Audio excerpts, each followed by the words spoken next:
This week on the Sports Initiative podcast, I sit down with mental performance consultant at Tampa Bay Rays, Kris Goodman. He discusses the notion of staying present and why this is important to athletes, the work of PMR and how understanding how to tense and relax can positively affect athlete performance, as well as understanding an individual's development whilst at the younger professional ages. As always, if you enjoy this podcast, please make sure you share it with friends and family. I hope you enjoy.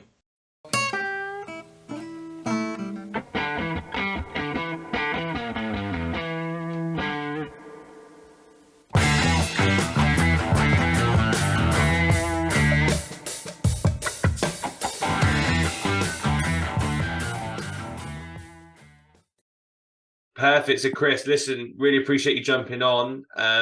How are you, or things all safe and well your end? They are. I'm excited to be here, Michael. I love getting to talk a little bit about the mental performance and the just the scope in which I work under. So excited to be here. Perfect. So, yeah, I've had a few different people in this discipline on, and I always find it fascinating because I always liken it to probably the bit of sport that is very hard for coaches or people looking in to actually know what's going on in the player's head or understand the pressure of the feeling, or, I guess, know how to effective it in a positive way. But before we get into that type of stuff, for people that maybe don't know you, don't know your background or your current work, do you just want to kind of give us a bit of a whistle stop tour and I guess what you're doing now and how you've ended up there? Yeah. So for me, this job and the desire to do this really started for me back in 2009. I was a junior in high school. I grew up in Minnesota, just south of the Twin Cities, and I was watching ESPN, and on ESPN they had an E60 about Evan Longoria and Ken Ravizza.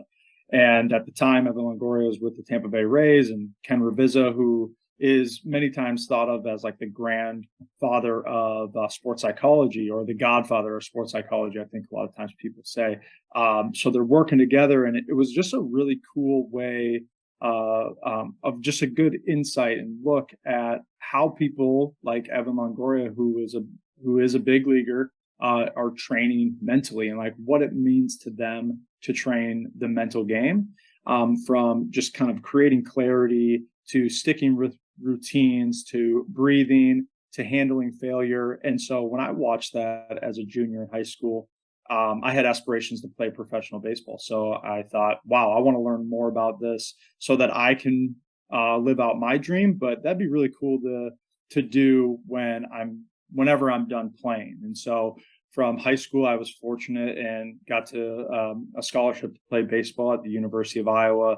So I was there for 4 years. And while I was there, I got my degree in psychology because I had this aspiration. And then was fortunate again in 2015, got drafted by the Marlins and played about 4 seasons of professional baseball, and really got to see some things and experience some of the aspects of the mental side that really tested me. And I certainly look back and I like, man, I wish I would have done this a little bit better. I also am glad that I can look back and say, I'm glad I did this because I think it helped me to do that. But right after I was done playing in 2018, I went right to Minnesota State Mankato and got my master's in sport and exercise psychology, and had a stop at IMG Academy in 2019 as well before joining the Tampa Bay Rays in 2020. Perfect. I think, yeah, loads of really interesting bits that we can pick up on. I guess the first bit for me, which links in a little bit to your playing side, obviously you mentioned around that initial documentary that kind of piqued your interest, if you like. When you're then going through that psychology major, etc., and that's what you're focusing on, how much does that raise your awareness as a player of both maybe what your strengths are and maybe what areas you need to develop, but also, I guess, some helpful and unhelpful characteristics or traits that teammates are showing? Because I can imagine as a high school player, maybe not having any training in that area, you kind of play the game of baseball, you go, this is how we play, this is how we've always played it. But when you're adding in this mental side of the game that maybe traditionally coaches haven't been taught, you're probably picking up on some cues and stuff that maybe some of the other individuals around you aren't picking up on. Yeah, and I think that there were, hindsight many times is 2020. And so when I would look back at my high school days, I see where I was like, yeah, I let distractions kind of grab me. Whether it was stuff that happened in school, maybe it was, relationship stuff with friends, or maybe at a time like a girlfriend, things like that. Like those easily affect I think those easily affect people in general, but obviously young people even more so. And so there were times that even in high school, I remember experiencing like kind of a personal distraction, and I had a really bad game, and there were some college scouts there, and I just remember thinking that wow, that's probably not great, but also okay, what did I learn from that? I have to be able to separate. And so even then going into college, like, yes, there were times when you start to notice things about yourself or your teammates, and like, yeah, they're really talented. And you find that with a lot of players and athletes, that their talent, as you start to climb the ladder, those get closer and closer together, from one player to the next. But the ones who end up standing out more so are the ones who can separate from distractions, or they can be more present, and they have their own ways of getting present. So I started to really find those ways to get more present when I was in college, from writing certain things out. And I would kind of like intention setting. I would write these out on a piece of paper, and I put it on kind of next to my door frame of my room. So every time I would come in or come out, I'd probably look at it for sure as I was on my way out, and just kind of check back in, and just good reminders. And then you kind of have good ways, find different ways to prepare. And again, for me, it was all about getting to the present, and how often can I get there? How can I use, um, you know, kind of second order thinking, or critical thinking, to go from past, what I did in the past, to get to the present, and also what might happen in the future, so I can be more present as well. So linking back to what you said at the start there, you mentioned around younger people potentially being more open to distraction, or maybe having more distractions because of the areas of their life. Why do you think that is? And is that a common problem across kind of all US schools or all sports that you've seen or read into? I think I'm not an expert in like neurology or anything close to that, but from some of the things that I've learned about, is just like how the brain is developed at that time. And I think so much of our decision making, part of our frontal lobe, is not that's kind of the last piece that is developed in our brain, and the frontal lobe has everything to do with decision making. And so I think just from the aspects like our perception, our perspective, and because those are going to go into how we make decisions. And so for younger people, for males before you're 25, and I think about like so much of my own life, and I think about back to my teammates. You're going through a lot of different things in college, and even when I graduated college, I was 22. So by the time I go into professional baseball, I'm still not fully developed when it comes to my decision making process. And so you have to find different ways, and it's great to have coaches there who can guide you in that, and on the mental side. And I'm not even meaning specifically like more of a clinical side of it, where you might dive more into brain development, but just decision making, understanding cognitive biases. And so I think that's where younger athletes fall into that trap by no fault of their own. That's just part of being human, and being part of being a young human. This links into a question, and we don't really have it over in the UK. So it'd be interesting to see if you could explain to us what it is, and then kind of get your perception of it around the Little League World Series. Oh yeah, yeah. Because I always find that dynamic really interesting, because I can imagine those kids that end up, being on ESPN or whatnot, in their hometown might get treated a bit like royalty, and their flavor of the day, if you like. And you talk about Mhm. distractions in terms of, I know higher up it's about performance and whatnot, but you talk about distractions in and around it. I think that type of thing would, it highlights it, where girls might be interested, or you know there might be people asking you to do interviews or advertising, all that type of stuff. So I guess, how do you think younger athletes can ground themselves and stay in that presence, so they get a better understanding of that is a bit of background noise, but ultimately I want to focus on this. And yeah, if you want to explain what the Little League World Series is, that'd be great, because I'm fascinated by it looking from the outside in. Yeah, well, also not an expert on the Little League World Series either, other than I never played Little League. My town didn't have Little League baseball. So you have to be Little League baseball is a league in itself, and not every, if I understand it correctly, not every town or city in the United States has Little League. So how it works is like once you're in that kind of that organization, you have the opportunity to go play in the Little League World Series and all over the country. And of course, it's a fairly big deal. As you mentioned, you're going to be on ESPN if you do make it to Williamsport in Pennsylvania. I do think that part of the um, part of being a kid, and like these little leaguers are, I believe, around 12 years old, and I think they also have a leg up because they're naive, and in a great way. I mean that kind of in a compliment, is that they probably, for some of them, they might not grasp like the stage really.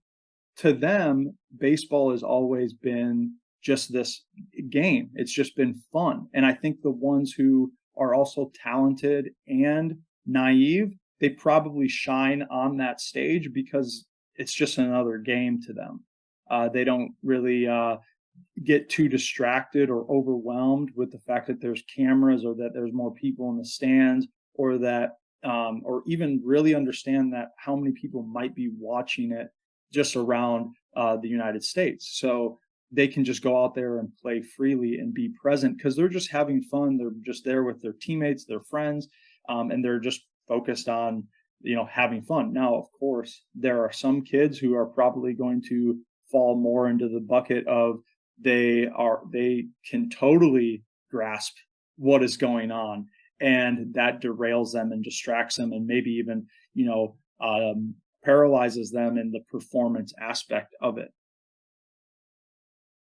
And so when you're looking at it from a staying present type of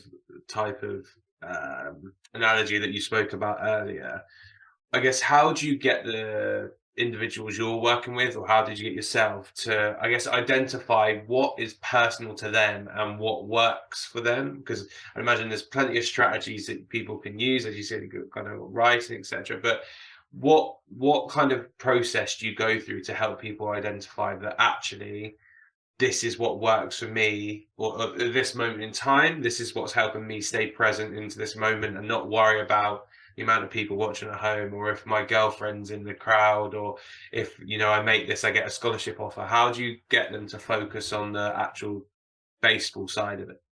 Yeah. Well, I think a lot of it is going to be trial and error for sure. Now, the difficult piece in the trial and error is how long do you stick with a trial as you are making these errors? And I think about, okay, with every single trial and error, what part of the error is controllable to us? Because I think that can help us stick to at least some sort of it. We might talk about like, yeah, you got to trust the process. Well, at what point do you kind of abandon that particular process and go to another one? And I think it goes to, well, are we making mistakes based off of what are controllable? Whether it is our energy, our effort, okay, also where our focus is going. Like if we continually are losing focus, well, then it's probably not our the process that is wrong. It's the fact that we can't focus. And so now also looking at certain evidence based factors of, okay, how does meditation play into this and mindfulness practices and just continually directing our attention. So with some players, it all comes down to like, what are they open to trying? And some players are more open to trying some mindfulness practices than others. Now, one thing that I try to do is grab commonalities. No matter who you are going to talk to yourself, right? And now maybe for yourself, Michael, or for someone listening, they're going to be thinking, well, do I talk to myself? And if you just thought about that, you do talk to yourself, right? So now what we can use our self-talk to direct our focus. And it's not about never getting distracted. I believe the best in the world get distracted. It's just part of being human. Now, I also think what the best in the world do is direct their focus better than anyone else. They have to do that. And so we think about our attention as like a flashlight, and you get to direct it wherever you would like. Now, if I shine my flashlight to my Starbucks coffee on my left, it doesn't mean that everything else is eliminated from the room, but this is where my focus is. And so now it's what are the most important details of the task that I am trying to accomplish. And so for our hitters, there are no blind baseball players in Major League Baseball, and so we have to see the baseball for one.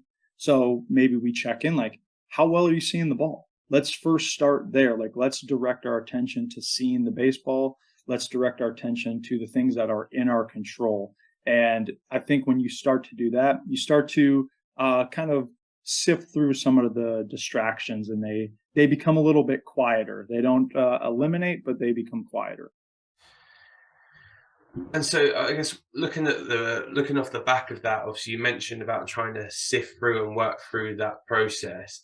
Is that a very individualized thing? So is that me coming to you and saying, listen, I'm feeling this at the moment? Or is that an external thing from you saying, I'm watching you from a distance, this is what I see you doing, or this is when I see you being engaged and being focused, and this is when I maybe see you being disengaged? What does that process look like?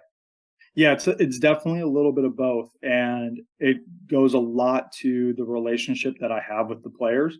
Now, some of the guys that I might have just met this season, or when I met them last year, my process probably right away isn't, hey, this is what I see. You look like you're distracted. Your body language is poor, which gives me the clue that your self talk is poor. So I usually don't go straight in for the kill, in a sense. Like, try to get to understand them, and also for them to understand me and what it is that I do.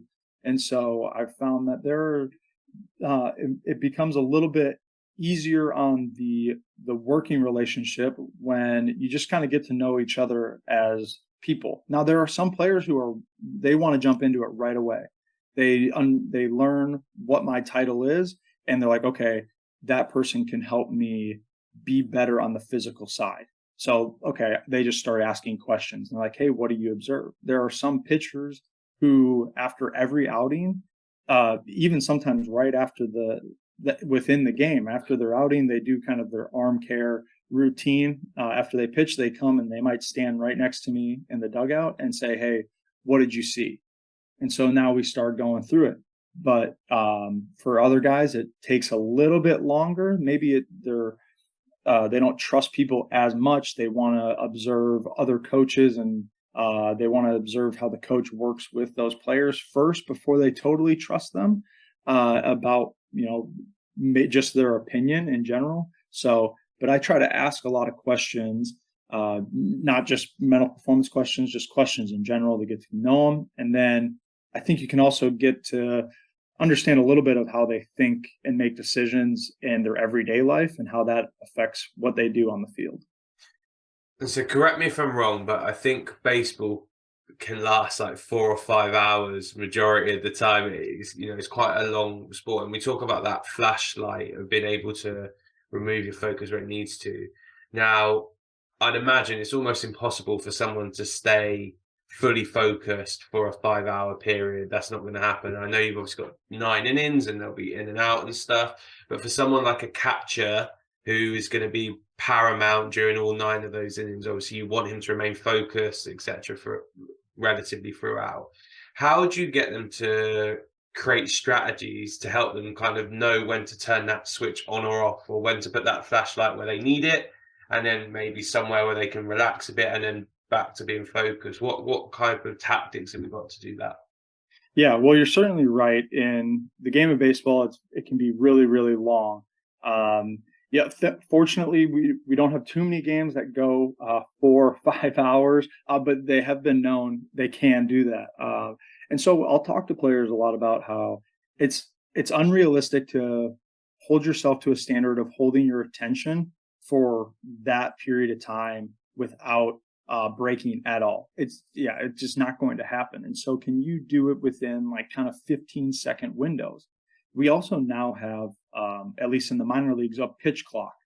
And so it varies on when, if there's players on base, we'll just stick to, for simplicity, we'll stick to when a player's not on base, there's 14 seconds. And so the batter has to be in the box by 9 seconds. And then the pitcher has to throw it within that 14-second window. And so we're thinking of it as kind of like a funnel, and you have a 14-second or maybe even sometimes a 5-second funnel to get back to doing what it is that you're trying to do. So our thinking and our decision-making process has to be really, really quick. And that only happens through practice. But a lot of times I talk to guys about what we call system 1 and system 2 thinking. System 1 is very reactionary. So I might explain it to the guys. If I just tossed a ball to them, they would catch it. Now, they might catch it with the right hand or left hand. Didn't matter. It's reactionary. They go based off of habit and all the experience that they've had just to react and catch the baseball. System 2 is more thought-provoking. You're thinking through that. Now, our hitters cannot go to the plate or be actually in the batter's box and expect themselves to be successful if they're doing system 2 thinking, because everything happens so fast. Once the ball is released, or even if once the pitcher starts to go through their windup, if they're in system 2 thinking, everything is going to go even faster. And of course, we're facing pitchers who might be throwing 95 miles an hour, so that's it's not going to end up very well for our hitters. So understanding. So now knowing system 1 and system 2, thinking about the think box and the do box. So outside of the batter's box is the think box. Okay, what's the situation? What's the count? Where are the runners? What might this guy do? What might he throw? And that has to also be partly done in the dugout as well. So there's so much information that we're trying to gather. Then what am I going to commit to? That happens in the think box. That's outside of the batter's box. Once I step in the do box, I have my commitment. Now it's go. And so it's first understanding where I need to be when I need to be there, and then developing that thinking process. And so looking at it from a practical perspective, you mentioned those kind of two stages, if you like. How do you get an individual who maybe is using all that data and then it's ended up being paralysis by analysis to stick back to stage 1? Because as you said there, if, for example, you've got someone who's throwing a 95-mile-an-hour fastball down the middle of the plate, that is very different to what a change-up or a slider would do and where that would be on the plate.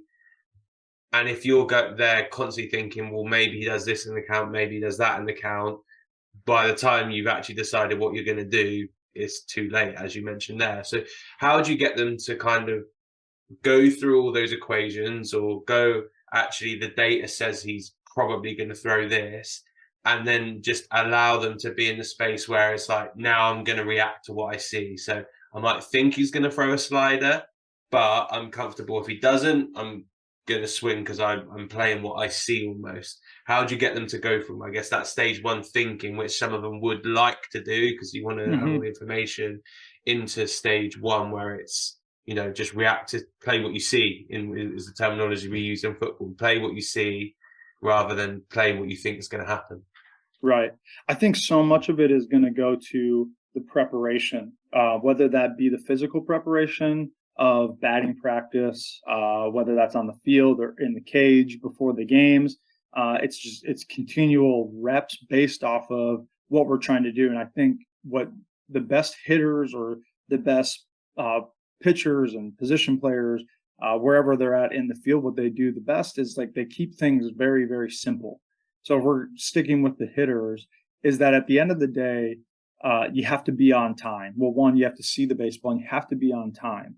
And so focusing on those aspects. And I think what most hitters will talk about is be on time for the fastball because it's the fastest. So we first want to understand like what velocities does the pitcher possess with each of their pitches. And so now work off the fastest one. So if the fastball is at 93 to 95, we first have to be on time for that velocity because it's going to be harder to catch up to it than it is to slow down for a slider that's thrown at 83 to 85.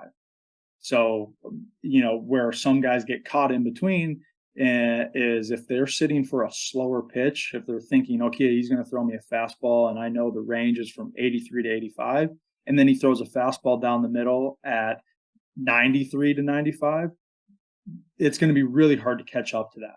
So start with the fastest, be on time for the fastest, and then you allow yourself the ability to adjust to anything off of that pitch. But that doesn't mean you have to swing at that as well. So sometimes if someone is going, and like you said, paralysis by analysis, let's start to simplify the aspects of the task. And I think this links in quite nicely to a video that I saw you tweeted out over the last couple of days. Is it Hap who hit a home run off the first pitch of the major league season? And he was talking through actually the process he went through with the mental skills coach and what they actually did together.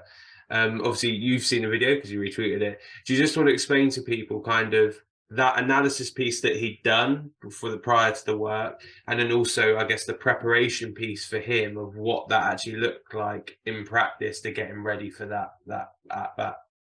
Right. So if I remember from the video, so it's him and Joe Madden. Joe Madden was the manager, but also a really big proponent of the mental game, who also has ties to Ken Ravizza, who I had mentioned earlier on. Joe was the manager of the Rays at the time of Evan Longoria and Ken Ravizza. So there's a tie there. And so Ian Happ being new to Major League Baseball, I believe that was his very first opening day, and he was leading it off. And so it kind of he takes us through a little bit of like understanding what that pitcher has. And I don't remember exactly the whole repertoire that the pitcher has, but Ian Happ knows that he likes his fastball. And also it's the very first pitch of the MLB season. It's the very first pitch of the game. Many times you're going to get fastballs. Also, pitchers want to get ahead. When pitchers get ahead of hitters, averages start to go down pretty drastically. So that's very advantageous for pitchers to get ahead of hitters. So you have to throw strikes. So on top of understanding what it is that the tendencies or anticipating what he's most likely going to get, he's also going through like a breathing exercise that he does with Madden. And so it definitely has a little bit of base with progressive muscle relaxation, PMR, what we'll call it, and where Hap and Madden will inhale and squeeze their hands together, and then on the exhale, they release, right? And so Madden talks about if you want to know what it's like to be loose, sometimes you have to know what it's like to be tight. So that's where that squeezing comes in and then releasing. Also, the breath is a great way not only to get present, but it is one of the only ways that we can completely flip from psychological and physiological and how those go together. How we breathe can influence our heart rate. And so I would imagine things are kind of speeding up for Hap, or they have the ability to speed up for Hap, as I've mentioned, all the things that go into this scenario. So just getting in control of himself so he can be in control of his performance. So just, it's a great little clip. and just kind of walks through all the strategy that goes into it, along with the emotional regulation. Perfect. So you obviously mentioned PMR there. Could you just talk through, I guess, what that actually stands for, and then what that means in a practical setting, and how you help individuals with it? Yeah, so the progressive muscle relaxation, there's a bunch of different ways you can do it. That particular um, piece, what they did is very, very short of just like squeezing your hands and letting it go. But there are other ways of like working throughout your whole body, almost like part of like a body scan, and just like tensing and relaxing your muscles from your feet through your um, probably up to your like your shoulders, and just a good way to really develop some self-awareness, relaxation, and on top of the breathing mechanics as well, of just getting into the present, getting into developing more self-awareness. And I guess from a batter's perspective, or pitcher's perspective as well, when you're in that heat of the battle in terms of going in pitch counts, etc., at times it can get tense, particularly if it's moments of high value. So, World Series, particular line on the game, or I always think with the closing pitches is an interesting one because you're coming in as a reliever or whatnot, and if you don't see out the game, all of a sudden that could cause anxiety, and it's a change of thing. You've gone from doing 9 innings to 12 or whatever that may be, and there'd be stress around that. So I guess from a purpose perspective, how do they actually use that to help them perform? What type of things are they putting in place to help them maybe be more at ease when they're at the at bat or when they're pitching? Yeah. Well, like I mentioned, the breath can be a good way to do it, but also like perspective shifting.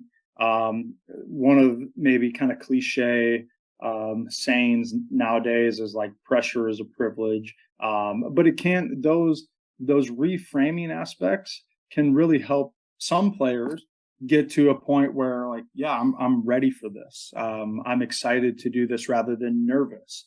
Sometimes we'll talk about how physiologically, when you're nervous and you're feeling like, okay, your hands are sweating, your heart is racing, maybe a little bit shaky, that can be a lot of the same physiological symptoms of when you're super excited to do something. And so it's up to you to determine which one it is. Many times we have the negative connotation when we say I'm nervous, that now I'm not going to perform well. Well, and then when you're excited, you're ready to perform. And so it's like, okay, is your body telling you that you're ready to perform, or are you going to view it as your body is telling you that you're not ready to perform? So there are these different aspects that you can, or different kind of roads you can go down to try to influence performance. And I continually go back to it, but ultimately get present, because the idea of nervous is like worry, anxiety, and that's all about like, well, what if what if I do the same thing that happened in the past, or what if I make a mistake, and that's all future and past oriented, rather than like, I'm excited to do this right now, which is present moment. One thing I think is interesting, particularly in the US system, is you kind of get a lot of high pressure, and we'll put that in inverted commas, Yeah. situations relatively early on in your career. So you go high school, the ability to go and get a scholarship, with the fees obviously the colleges have out there. Um, and then when you're in college, the ability to have pros coming and scouting you and getting drafted and all that type of stuff. But I can then imagine if you get, I'm going to be disrespectful for a certain team here. We'll do it for NFL because I'm a Miami Dolphins fan, so I don't mind being Okay. disrespectful. Miami Dolphins have been distinctly average for a prolonged period of time. So a lot of the people in there get in their setup, if they've been with the Dolphins for a long period, wouldn't have actually played in any meaningful games in terms of high value or high pressure going in playoffs, etc. So how do you go around preparing individuals who might eventually get to that? Because if you've gone through all the pressurized situations early in your career, and then maybe you have a 5, 6 year period where there is a bit of pressure, but you're not winning a lot, there's no no real, high end value on it. People aren't watching. To all of a sudden getting a first round pick who's blowing it out of the water, and now you're on, you're at the World Series and you're on the big stage and you need to perform. How can you actually prepare people for that? And I guess not use their 18 or 21-year-old self as a benchmark for where they are now, because like you mentioned, it's a very different from 18 to 25, 18 to 26. You're physically different, but you're psychologically different as well. Right. Well, I for starters, I don't think anything can replicate the real thing as hard as you try. I don't think it'll replicate it. If we're going with the NFL, I don't know if there's really anything we can do to totally replicate what it would be like to play in the Super Bowl. For guys who have never played in the Super Bowl, like no practice that you do, no amount of like noise that you add to the stadium, it's just not going to truly recreate it. But what I think you can do is, as you prepare for that, and as like you work throughout the season or even before the season, is outlining like what can you expect in those moments. Maybe you can't totally expect. There aren't so many things that you can anticipate because you've actually never been there. But for so many of our American-born athletes, or if you've grown up watching those sports, like you have maybe a general idea of what might take place, of just like the crowd, the noise as well, maybe even just the somewhat of like the magnitude of it, of just the how important each play is, and just kind of grasp that. Okay, so you can expect it, and also it's the two best teams. So you can expect it to be a pretty close game. And in close games, it comes down to maybe one or two plays, or what we might remember, one or two plays that, oh, that won the game or that lost the game. But now it's like, okay, what can we expect? What can we do about it? And I think that's where it goes to the self-regulation piece. So we know that we're most likely going to get pretty amped up. Our heart is going to race a little bit more. And with knowing that if our heart races in general, for people, if it goes above 115 beats per minute, we start to lose fine motor skills. That doesn't mean that if it reaches 115 beats per minute, like we can't throw anything or walk or anything like that. But like it just makes it a little bit more difficult. And in these sports, like your fine motor skills, your hand-eye coordination, like you need those. And so if they start to suffer so much that you can't compete at your best, all right, what can you do? And I continually go back to the breath. Like that's why if we are truly serious about preparing for the biggest stage, we should probably be doing some breath work each day. And that might just be understanding that we want to breathe diaphragmatically. So we want our rib cage to expand on the inhale and start to shrink on the exhale. On top of that, it might be understanding that when we want to slow our heart rate down, we want to make the exhale a little bit longer. Now we're getting into the parasympathetic rather than the sympathetic, which sympathetic is the fight or flight, which is talked about a lot. But the rest and digest of the parasympathetic is not talked about as much. And so it's getting a balance of that many times. And for most people in those pressure situations, it's about slowing themselves down rather than speeding themselves up. And so the exhale, elongating the exhale, is going to slow them down. Also, you can always like start to direct your thoughts on a daily basis. Like uncertainty breeds negativity. All right. So when we have an uncertain, when we face uncertainty in our day, where does our first thought go? Does it go to, oh, here we go again? All right, let's reframe it quickly. Once we notice it, we got to reframe it right away. It's not about the outcome. It's like, okay, what are you going to do in this opportunity? So I think those are the best ways to go about it. But again, it's going to be really hard to totally replicate it. But if you can start to equip yourself with these tools, I think you give yourself the best chance to regulate your emotions and then be able to use your abilities to the best of your ability. I'm just thinking as you're talking there, and the uncertainty breeds negativity. I think it's so true, because the amount of people that don't like change, etc., or your immediate thought to something happening is like, oh, I wish that hadn't happened. Why is that? Is there a psychological reason for that? Is there a survival instinct for that? What's the purpose for that immediate reaction to be negative to the uncertainty? I think it goes a little bit back to the piece of maybe like our ancestors and kind of like our ancient brain. If we were to create a scenario of, you know, like cavemen times, if the bush was rustling, but you didn't know what was in it, that uncertainty of like, well, I'm not sure what it is. Let's just run the other way rather than stay and wait.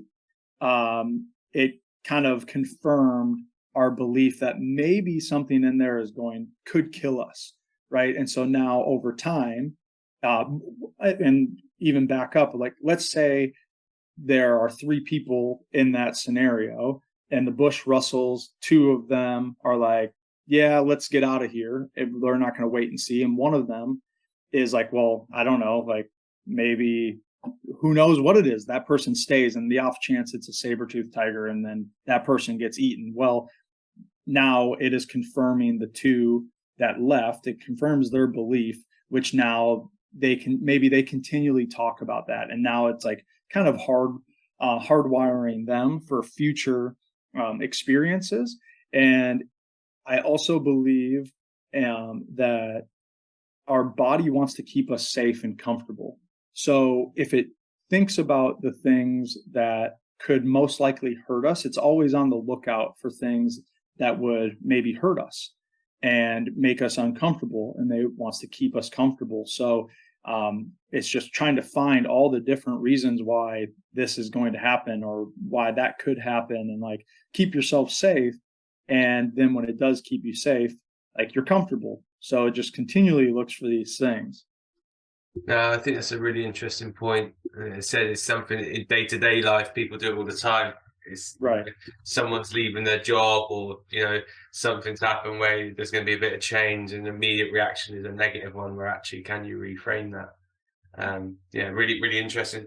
I guess from you, for the work that you've done with the individuals you work with, is there any particular characteristics or anything they're particularly good at that you can use as an identifier of who's going to succeed? So obviously you mentioned that kind of the talent at the top end gets closer and closer. Obviously you still have your outliers like your Michael Jordans and Bryce Harpers and all that type of stuff. But is there anything from a psychological perspective you go, actually, the people that progress through the pathway more often than not exhibit these type of characteristics? Mm. Yeah, from my experience, I think the most successful are um, really, really disciplined in what they believe. Um, and they're very self-aware of what makes them good. So they know their strengths. If they are, whether they are really, really talented, like let's say they're the most talented on the team, they are aware of what they do well. And even if the guys who are not the most talented, uh, they're also aware of what they do well, and then they consistently get to that point. Like that's what they're hunting each game. So like if it's a pitcher who has he identifies the fact that his cutter is really, really good. Consistently, it's very good. And we also have ways of tracking, pitches and like, okay, what is a really good pitch? So we can help players identify their strengths. But it's like, okay, so I know my cutter is really good. Well, how often do they go to it? In big situations, are you going to go and use your best stuff, or are you going to get beat with your third best pitch? Right? We know that we're going to get beat eventually. It's like, are you going to get beat with your best, or are you going to get beat with your second best, third best pitch, or a hitter understanding that they might not have the most power, and actually to go and try to be a power hitter is a detriment to them. And then they kind of lean more into, okay, I'm going to make more contact. It doesn't mean they're going to just hit the ball on the ground and kind of just be like hit soft, go for soft contact, but they do put more of a premium on contact. So I go back to they understand what it is that they do well, and they consistently lean in on their strengths. And how do you monitor that, or how do you assess that? So obviously the draft system in all American sports is a really comprehensive one, and you'll do a lot of checks on players and people coming out of college. So how do you guys as a staff um, identify that this individual exhibits the, I guess, potential psychological makeup that will help them make that step, but also that they exhibit what you're alluding to there as a level of self-awareness of, actually, this is what I'm good at and this is why I'm good at it, and all of that type of factors around it. So is there any particular tests you use, or how do you go around assessing that from a recruitment perspective? That's a great question. And I think it's something that we are continually trying to figure out. Do we give our players some personality and psychological tests? We do, but I don't necessarily. Those are a glimpse into who a person is. I don't think we use them, and I don't think anyone uses them nowadays as like the end all be all, because there's just so much that goes into just being a human, that I don't know if it can get identified in 100 questions. It can give us some clues about how they might make decisions, or how they might view the world in itself. But people can also change, right? We're also dealing with athletes who are from 18 to 22 when we draft them or sign them, and like they can definitely change. They're malleable, particularly at that time. And so, but a lot of it, like for me at least, goes to conversations and asking questions. Like I'll ask a lot of the guys, like, what are your strengths? Some guys can answer it right away, and other guys, they don't know. And so I think both of those are great responses, because one of them is going to lead to the point of like, well, how often do you use your strengths? How often are you leaning into those and focusing on them during competition? And then the other one goes to, okay, like how can we find your strengths?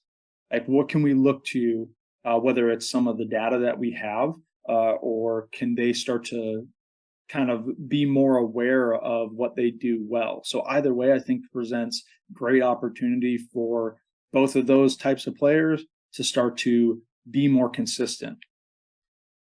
And looking at it from a performance perspective, obviously certain styles of play, or certain styles of at bat, or certain styles of pitching is going to be more applicable to certain teams than others. So how does that go around from a coaching perspective of understanding where this individual's at, where their super strengths are, and how that's then going to fit in with our team culture or our team identity? How do they make that transition piece across? Mm, I think that's also a really good question, and I think so much of on the minor league side, um, maybe you're not so focused on like the team culture itself. It's not to say that it doesn't matter, but very much of the minor league system is about development and trying to get our players to the big leagues and help them be impact big leaguers, not just kind of like get there for a couple days and then go back to the minor leagues. Or like at the end of the day, it's a business, and what drives the business is winning at the big league level. And so the more wins you have at the big league level, the better the organization, the better the company, the better the business. And so the development at the bottom, like I do believe that the better the development, the more wins you have at the minor league level.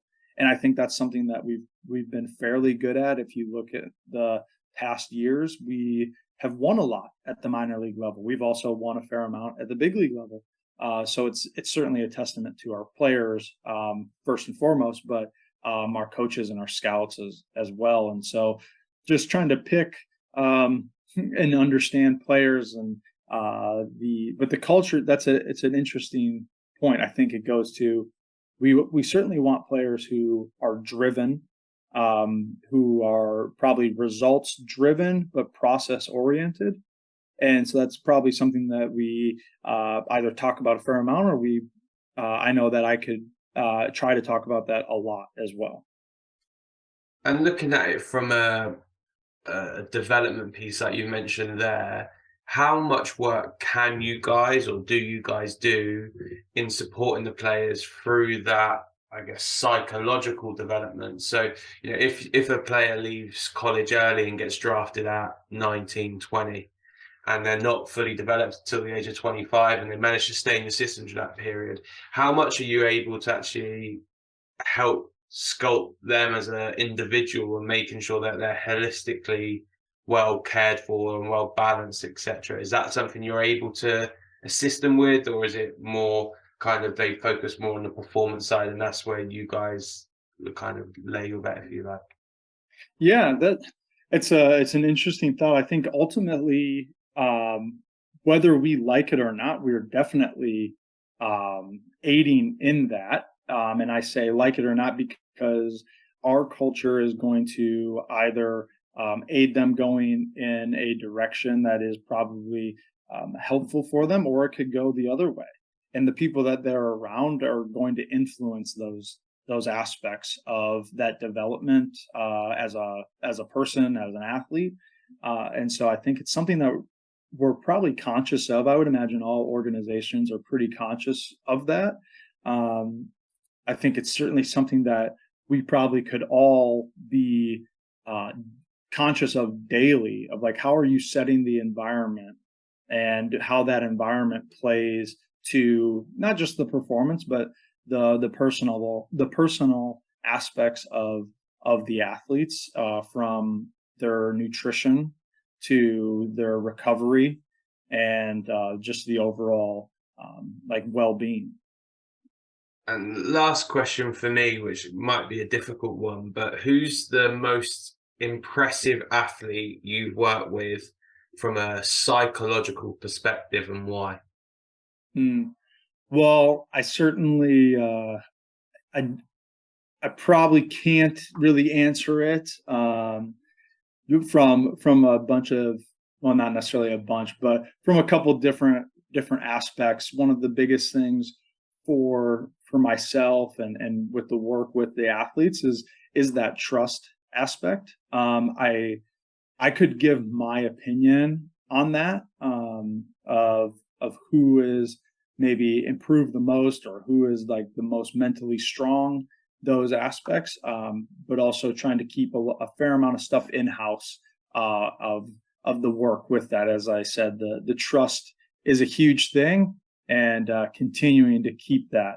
But I do think it's a great question, and I think it's something that I do ponder, for myself as well. Like, okay, who really is?